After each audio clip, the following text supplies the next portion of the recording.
You're watching the Movie Dawgs. We bark about the movies and nothing but the movies.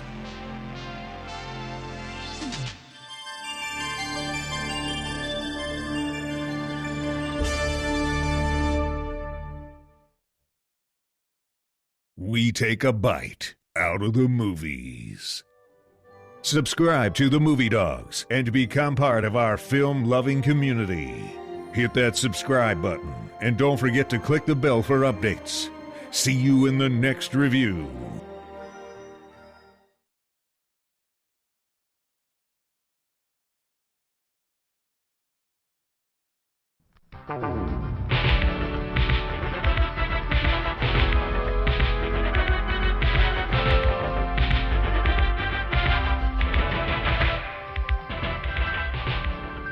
Welcome to the Dawghouse.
Please welcome to the Dawghouse, Nicole Butler Vegas.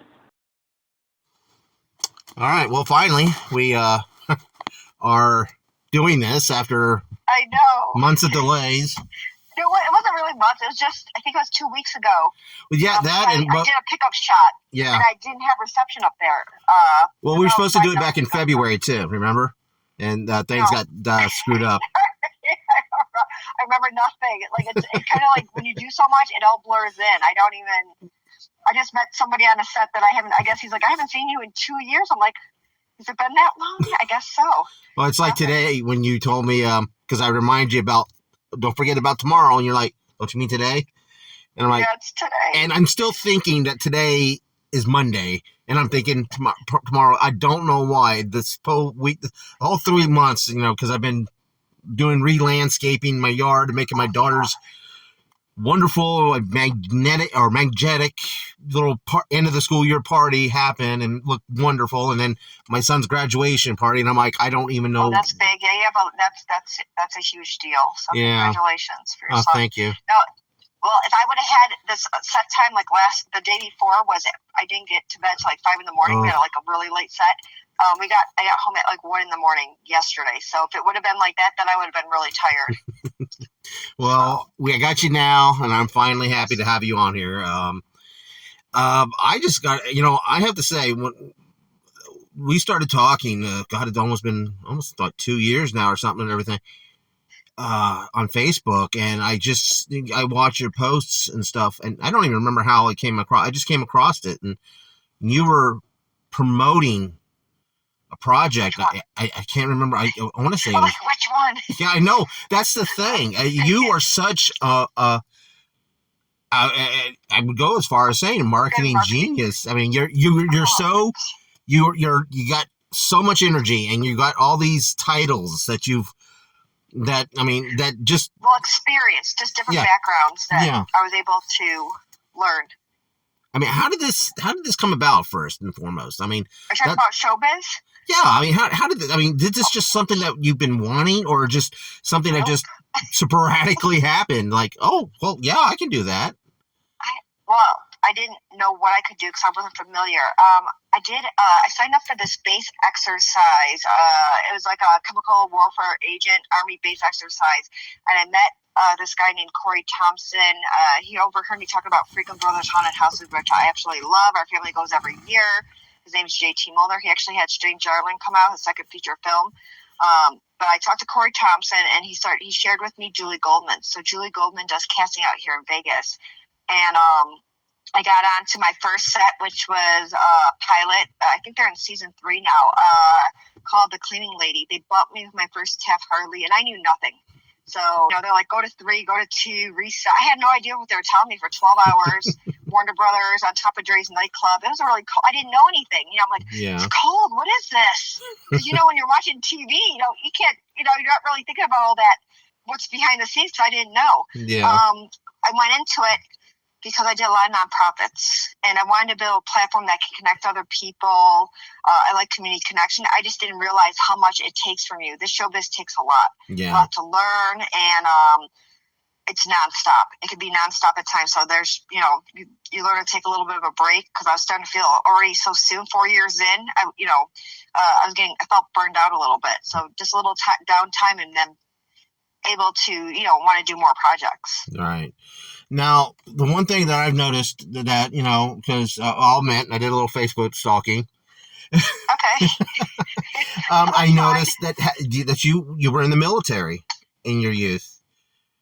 Yeah, I went in at 18. Yeah. I was stationed at Edwards Air Force Base. I was deployed to Prince Alton Air Force Base for 4 months. My 24-year-old is now, he was just got back from being deployed. He's in the Marines. So I have a stepson that's 30. So I have 2 grown children and then one still at home. Oh. It's weird, huh? Yeah. Time goes by quickly. Well, all 3 of mine are still home. My 2 oldest are grown men. They're still home. Well, if I could, I'd rather have had him home. Being deployed or being away, I as a parent, we worry. Yeah, oh yeah. You think you have 18 years is a long time, but then it's there, and then you're like, no, don't leave me. But he wanted to show how tough he was, and things go on from there. But so I went on SAG sets. Yeah. But then I wanted to, I got introduced to like non-union sets. They're different. Non-union, there's no rules. There's no really protocols. You never know what you're really going to get in SAG sets. There's a set of rules. Yeah. I was about to ask you about that. When it comes to an independent and a studio-run film, there's got to be a lot of freedom that you are a little more thankful for, because it gives you the flexibility to push the envelope and be more creative. So we try to do the best we can to make the scenes safe and everything, and have an armor or have a stunt coordinator. We talk it over in the scenes, make sure people are comfortable with what they want to do. We just don't have the paperwork, and we don't get dinged if, even though we do feed people 6 hours in, we always tell come to set already 8, but we do have tons of food, and we try to run it like a SAG, except without all the extra money, because depending on what micro SAG budget you have, they can want money up front, and you have to fill out the paperwork. So less paperwork with that. Now, how did you segue? Now, I would say you kind of segue into the behind the scenes a lot now, like maybe like a producer, associate producer, whatever title it is, and everything. There's different levels of producers. I'm the main producer. Now, how did that kind of segue into that? How'd you do that?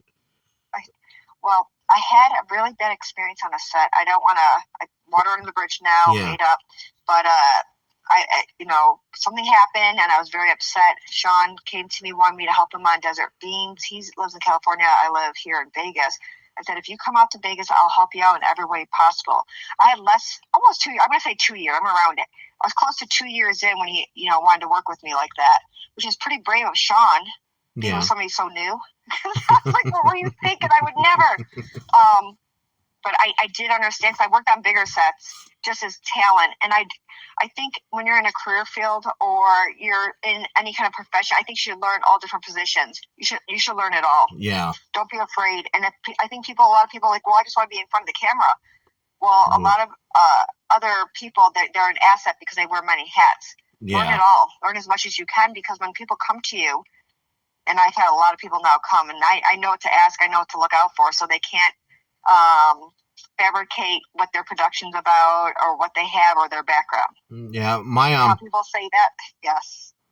When my brother and I were working on our last film project back in 2000s, we had, somebody asked if they can, they asked us, well, can I help in some way? Maybe I'll give you some money, whatever you need. And we made them a producer, and they were doing things, asking, I'm like, you want to do what? You want to help get this and that? Because I was always the one. I was the studio. I was the editor. I was primarily the director. My brother did all the editing, and it was weird to have somebody there helping out. And it felt, to me, it felt like a big relief having somebody else there watching your back, making sure what you're trying to do gets accomplished. My brother, on the other hand, was a little taken back, because my brother was always hands-on and wanted to, we set a goal and we're doing it this way, and I don't want nobody telling me. But then for me, though, I'm a collaborator. I love collaborating. I want ideas, and because if I'm stuck on something, Well, on Sean's sets, I mean, I don't know if I'm going to let people have free range like I did on the last one, a little bit too much. Because then people overstep, and then everybody thinks they're the boss of something, and there has to be regulation. But I do like people learning, script supervisor, or how do you get locations, permits, having insurance, just a proper talent crew release forms, property release forms, music, all of it. You have to have all of it. I don't think people realize if you don't have all those signed off, and you cannot get picked up for distribution. Yeah, that's a big thing. And I know a lot of people that are like, oh, well, they're sharing with me, like, I won 200 awards. And what that tells me is that you can't get distribution. Yeah. That's why they go to film festivals, to get noticed, because the main goal is to get distribution. And hopefully it picks up enough.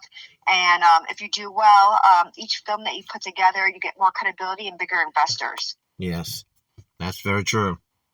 I've seen that. I have been seeing that a lot over the years. And I'll tell you one thing. It's funny how big the community is, especially when it comes to the independent film community. Because I find out, oh wow, we're kind of 7 degrees connected to this person. Oh, I didn't know she knew them, or they were friends with that person. It's like with the few months back, I didn't realize that you knew Anthony and Mandy. Oh, they're really kind and everything, too. I really appreciate them. I never worked with them on set. I started getting to know them a little bit. They had me on their show, which was they're very supportive. They're a team player, which I like. They don't feel like, some people feel very threatened or competitive, and they don't. And they are such a good couple, too, because, a lot of couples don't, sometimes they just don't mesh well when they work together as a collaborative thing. But these two, they are really good together. She's very talented too. Yes. She does all I think she creates all the masks and the props and everything. I only got to know them a little bit, but then I got pulled in so many other different directions. And so I kind of have to circle back around when I take care of my business and be like, hey, I'm still here. I love having them on the show. I just get so busy. And I know it takes so much. And the thing is, when you're doing independent films, I think people have to be very careful with the budget. Yes. Because they can go on a budget and then they never finish anything. And that's a problem. Or they don't pay their people. That could be a problem too. So just super careful. And, when I start seeing people say finishing funds and finishing this and what's going on? Where is this going to? So hopefully when people do that, it's actually going towards a film as it should. Now, one thing I have to ask is, like, as I said, you have many titles, many hats. But you are, on top of that, you're a mom, a wife, you're a producer, you're an actress, and do you feel like your time in the military and that structure that you learn and everything helps you day to day? Military. Huh? But when I was a cop in North Las Vegas, it did. Oh wow! Really? I did not know that you were a police officer. It was I was just for a short term. But that was very efficient, head out of swivel, more command presence. And it was weird because I was very military bearing. So when I first went to acting class, it was Paul Campanella. And he's like, Nicole, you got to show emotion. I'm like, what? I can show it now, but it took me a while. It was really hard because you're usually very structured and disciplined with not showing emotion. And in showbiz, they want it. Yeah. Give it to them. They want to feel that. They want to connect. And being an actress is different than being a producer. Your storytelling, and depending on the layer of your character, sometimes only one layer is very, maybe you don't really have a good developed character, so you have to make it your own.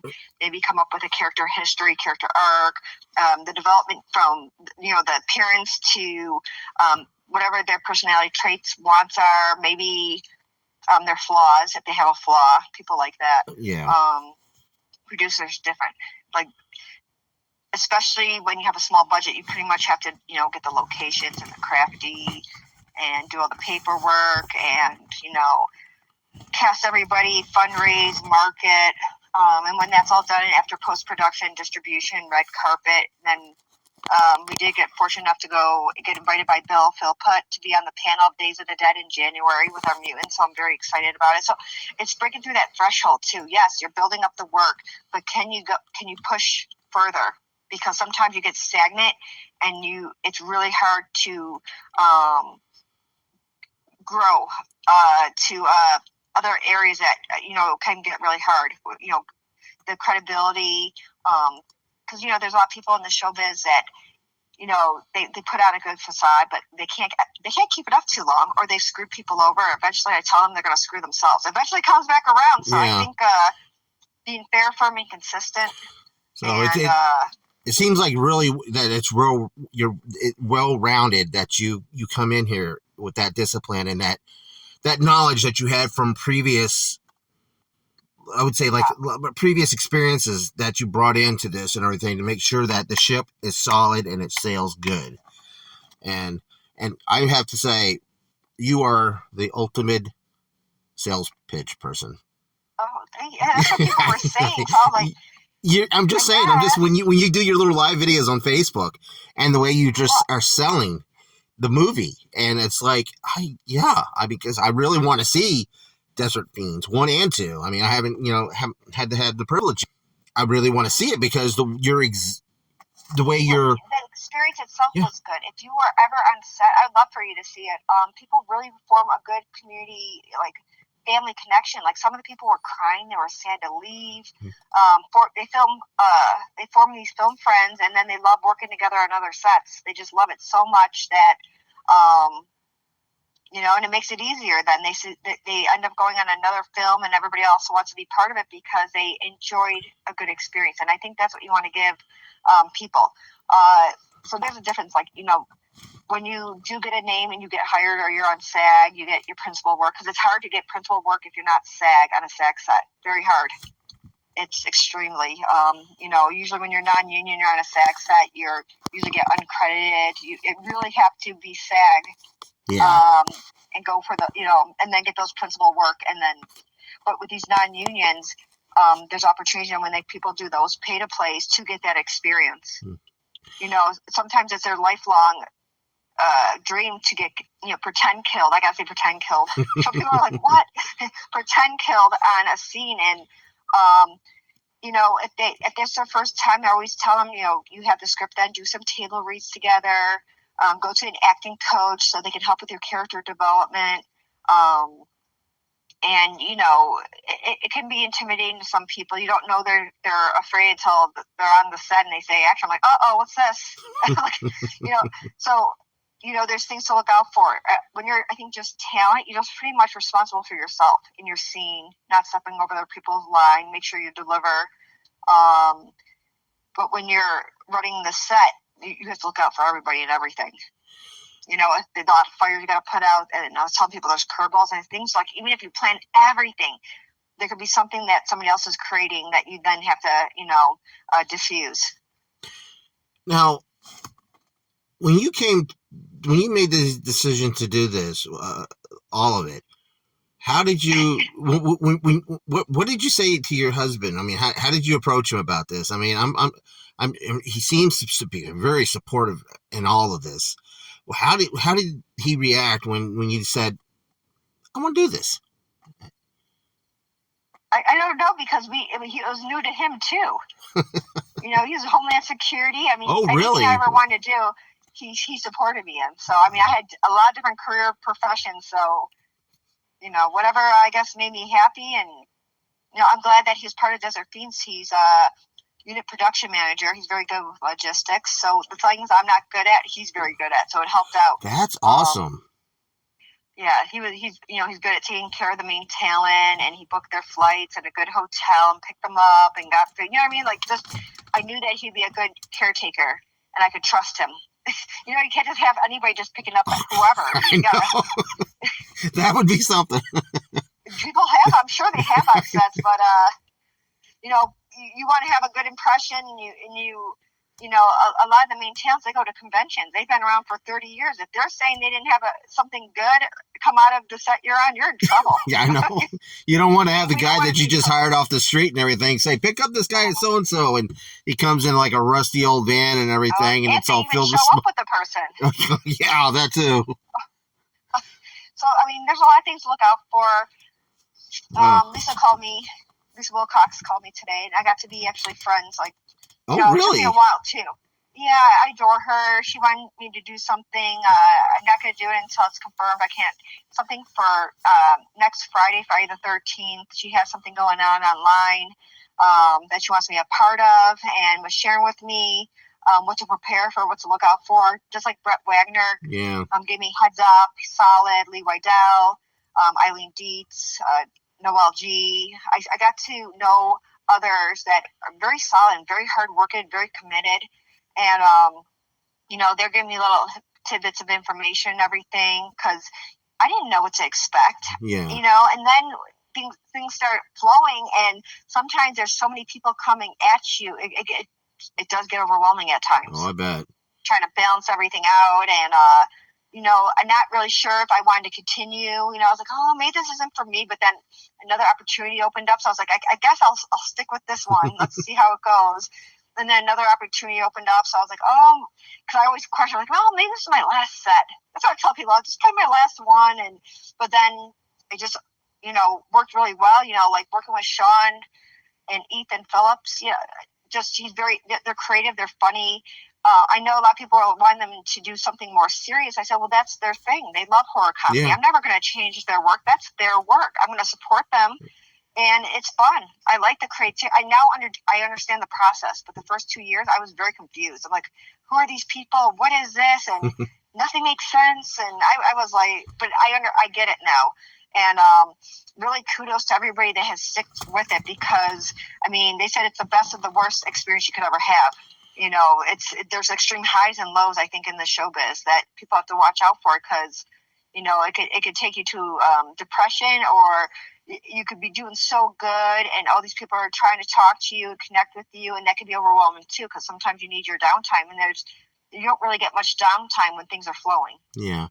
What was that one movie that made you a fan of film? Whatever kind of film. I'm sure maybe a horror film. You told me one time that you were a huge horror fan.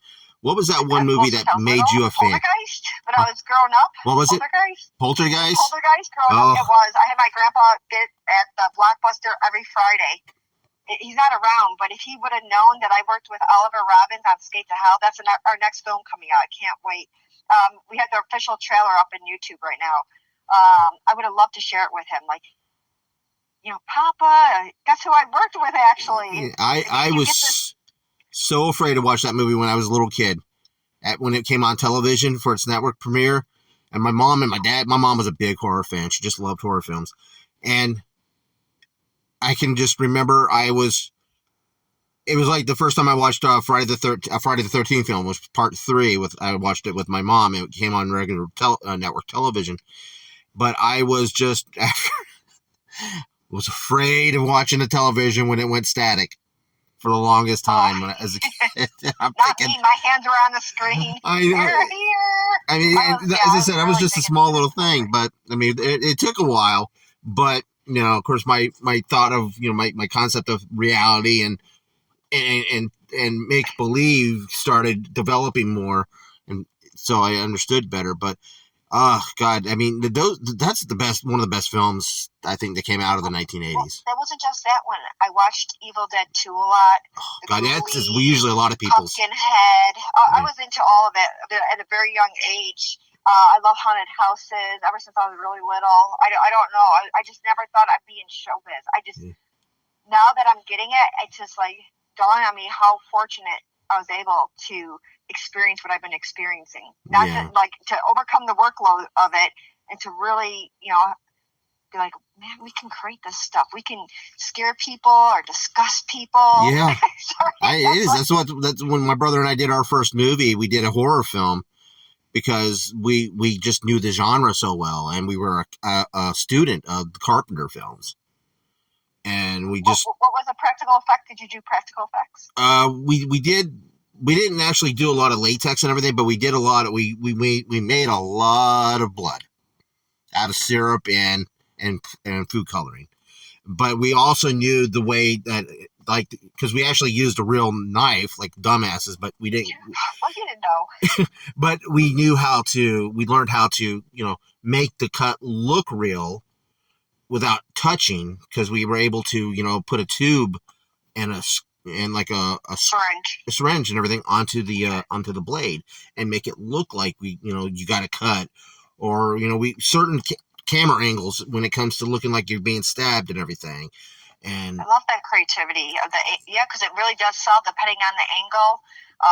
With anything, even punches, I learned a little bit of stunts. Isn't it great? Like, that's why I'm looking forward to the next one, but it won't be till next year. Yeah, as I said, for me, filmmaking was, because in '96 my mom passed away, but we jumped into making comedy skits, and we kept doing stuff like that and making comedy albums. But then we segued back into the videotape part.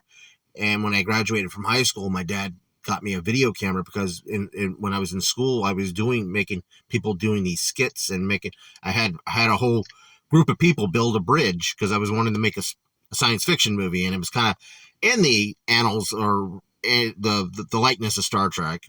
But we made our first. How long did it take you? Well, we never made the film, but I made the set, and it took about half a semester to make the set. It sounds like it would. Yes, I bet with yes. I mean, everybody who took part in my project got passing grades. So that's a plus. Yeah. So I don't know if you ever talked to Sean. Have you talked to Sean? No, I have not. That was my brother's name. That was actually my brother's name. Yeah, he's been gone about 13 years now. But it's hard when you have loved ones that pass and you have some good stuff to share, and you're like, I'm not here to share. Yeah. Oh God, if he went like what I'm doing, they'd be like, really, Nicole? Like. Well, that's why I started this channel 10 years ago, was doing what I'm doing now, because he and I were going, once we knew we were going to be on our last movie, which we haven't, which is never got finished editing wise, but he and I were going to segue into film reviews and stuff like that. And we were going to, just because everybody always asked us our opinions on movies anyway, so we might as well just do it on YouTube. Be part of it. Yeah. But what is share something. Yeah. So, Skate to Hell. I was inspired by Drag Me to Hell. Did you ever hear of Drag Me to Hell? Yes. You know that scene where the gypsy pukes in her mouth? Yes. I was very inspired by that. So I said, Sean, is there a way someone could puke in my mouth and skate to hell? And so Eric Yoder came up with a contraction like this green junk. But I said, can I have real bugs and worms in my mouth? Oh. I did, yeah. We had somebody puke on the set, and people dry heaved. Oh. Because it's I did. Non-union, yeah. He just laughed at me. He's just like, okay. I go, it's non-union. I'm agreeing. Are you agreeing? And then, in Desert Fiends, I was like, can my boob implant get ripped out? Can my son's head get knocked off by me? Like those kind of things. Like, why not have that creativity? Yeah. I love that. But I also like movies like if we could ever get a bigger budget, like, did you ever watch Waxworks 1 and 2? Yeah, it's been a while though. Yeah. Yeah, I like that where it can go into different areas and it pulls you into like another, like Skate to Hell's like that. It's about a cursed skateboard. The Devil Son brings it up, and these punky kids steal it, and anybody that rides on it gets brought to their personal hell, which is very creative. Yes. I cannot wait for Skate to Hell to come out. We're gonna do the red carpet in January. Oh, that's awesome. What is the one thing that you really, now as a project, being involved in this, what's the one thing that you got some ambition? It's like, I would say, a dream project or a passion project that you want. I mean, we're not going out to all details and not wanting to give away special things or ideas, but is there that one project you're going, I really want to try this one? I don't. I kind of like the horror community, but I also would like to do like something with a horror western. Ooh, I would like something with that combined. that does sound, that's one genre that does not get enough. That those two genres together. I think there was something, I don't know when. I have to watch again to vaguely remember. It's called Ghost Town or something. Yeah, but it had to do.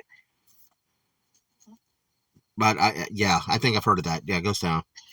Yeah, but something more and something, because it's reinventing. I think pretty much everything's been done. Yes. So, ghost, vampires, werewolves, spaceships, fighting, whatever it is, it's just being more creative and putting a twist to it and making it your own. So I think having a little bit more creativity, or even I like unique kills. Yeah. Creative kills. Like I enjoyed seeing Final Destination. Yeah.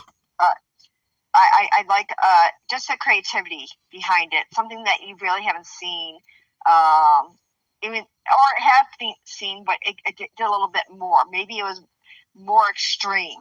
I don't know. I just like the little twists and turns and the creativity that comes with it.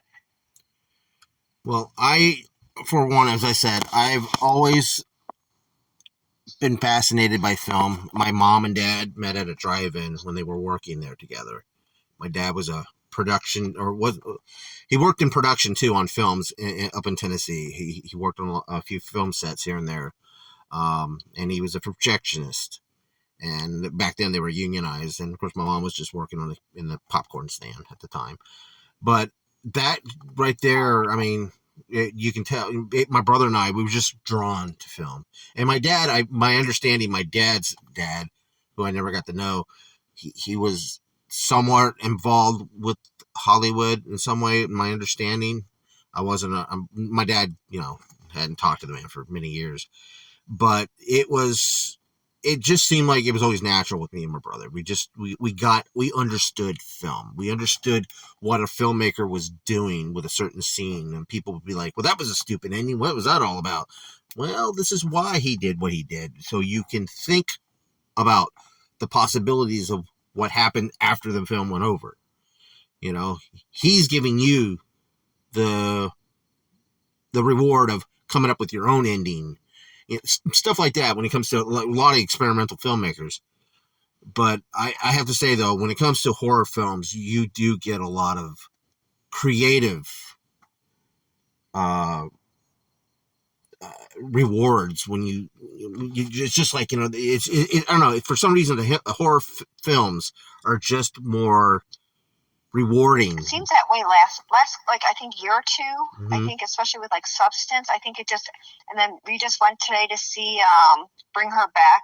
Oh, really? Came out, and it's fun to see the creativity, but with also, I don't know, I like practical effects. Yeah. Not the CGI. I'm old school. I really enjoy that. Yeah. And I like the special effects, and I like how things come together and the creativity. There's so many people that come to play just for those scenes. I don't think people realize. They just really see the talent in the camera, but they don't know the breakdown of what it took to have that. Well, Nicole, I want to say thank you so much for coming on the show. Yes, thank you. As I said, long time coming, and I am so happy we were able to get this at the last minute compared to this morning. It's like, I'm ready to go to bed. I was like, I got this. I got it. I know it's later there. I'm like, oh no, 9 o'clock, I can't do that. Oh, I'm a night owl. I'm a night owl. Born and raised a night owl. I think a lot of people are. I think Sean is, and Evan Allen. So Evan Allen's doing a film called A Toy Maker, and it'll be in Texas in November. He's filming. He did his first feature film, really quick, is 6 Wheels from Hell, and he did a budget of $30,000. Very impressive. Wow. That is so impressive. That's out too. So I'm looking forward to working with Evan Allen, and we'll see what other things going on. I have a trip coming up to Buffalo at the end of this month, so I'm looking forward just to kind of have some downtime, family time. Oh yeah, that's very important. Well, yes, and to get out of this heat, this Vegas heat. God, I live in Florida, and the humidity is just horrible right now. Hopefully, we're getting a rainstorm this week, so. I don't know, because I've been there. I haven't been there in a couple of years now, but when I go there, it feels like I'm breathing through a straw. That air is so thick. I don't know what you guys do. And just like here, it's so dry out here. I think it's the complete opposite. I will give you one thing. Is that it made me quit smoking many years ago when the humidity would get bad. I can imagine how that flew. No, I like no humidity out here, but after we get off this, I will share with you. I just can't post what I did this week. I'm very excited, though. All right. Well, Again, I want to thank you so much for coming on the show. It means a lot. Thank you. You're always welcome back. Whatever you want. Hey, whatever you want to sell me, you got to buy it right here on the show. Hey, like and subscribe. Be sure to check out more of the content on the Movie Dawgs channel. All the reviews and cool remarks and cool guests like me, Josh Church, the owner of River Monster Comics. We are in Denellen, Florida, so if you're ever in the area, come by and check out the shop and get some cool nerd stuff, comics, pops, toys, whatever, and swing by and just have some cool conversations about movies and all things pop culture. We appreciate you. See you soon.